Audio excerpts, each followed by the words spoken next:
I want to bring in Ruby Hen right now. He is the father of American hostage Itay Chen.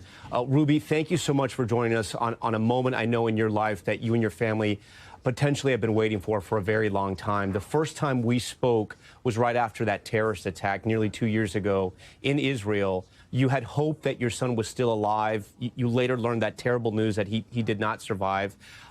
Walk us through your understanding of this deal and if in your family, and I know these are very dark times, if there is a little bit of hope tonight. Yeah, I think first, thanks for having me. I think the full court press of the president and special president envoy Steve Witkoff has been successful. You know, the main component that we, the families, have been wishing to see is that all the hostages, living and deceased, are front-loaded and come at the beginning of this deal. It seems that Hamas is willing to give up and provide that, and wish to understand the other components of the day after in a international summit, which, you know, should be detailed and thought about. And, you know, all of that is nice and good, but I think all of us have had the eye on the ball, including the President of the United States, that after meeting him multiple times and meeting dozens of families of hostages, you know, I think he understood the magnitude and the importance of, first and foremost, getting the hostages out, all of them, and then continuing to discuss how the future of Gaza looks like for the benefit of the people in Gaza, as well as providing the security required by the State of Israel. The plan was presented on Monday. The president again saying this was the last deal that he was going to present to Hamas. Have the Americans or the Israelis been in contact with you or any members of your family, giving you any type of updates or at least speaking to you today?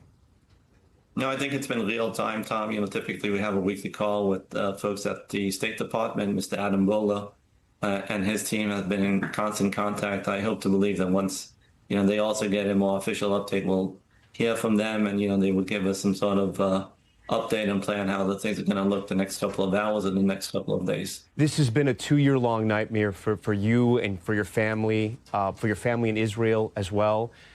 This time, does this feel different? Do you think this could be the beginning potentially of the end of this horrific military ordeal that so many have died in?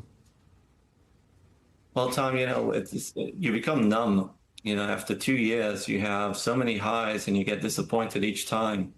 And even, you know, as we speak, I find it still hard to believe that indeed, you know, we will see this moving forward.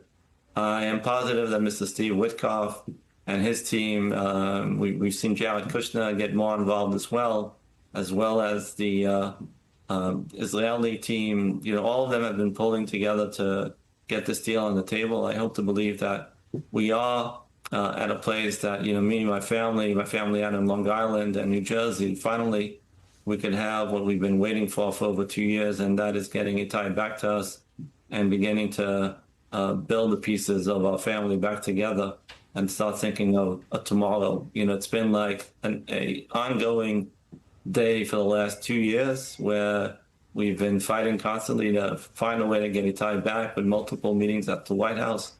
And God bless, you know, the president and his team for making this happen. Let's indeed hope that we get this to the finish line.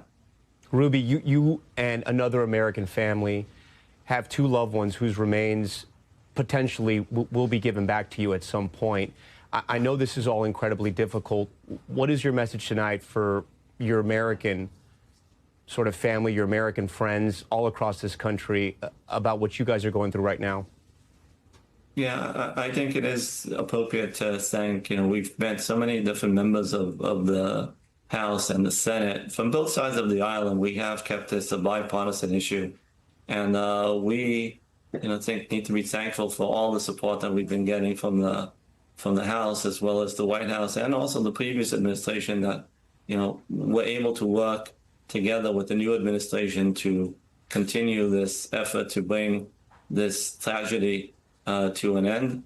I think that the American people should be thankful that an American president that came with his policy of America First, which also highlights the fact that keeping American hostages, taking them, is a liability, not an asset. And there are consequences to whoever takes American citizens anyplace. And this administration has been wonderful on that point by getting many, many American citizens released.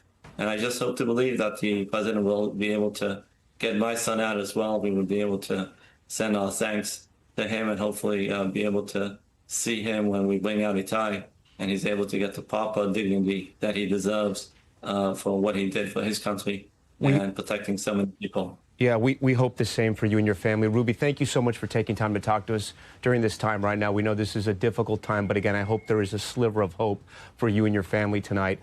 We thank you for watching, and remember, stay updated on breaking news and top stories on the NBC News app or watch live on our YouTube channel.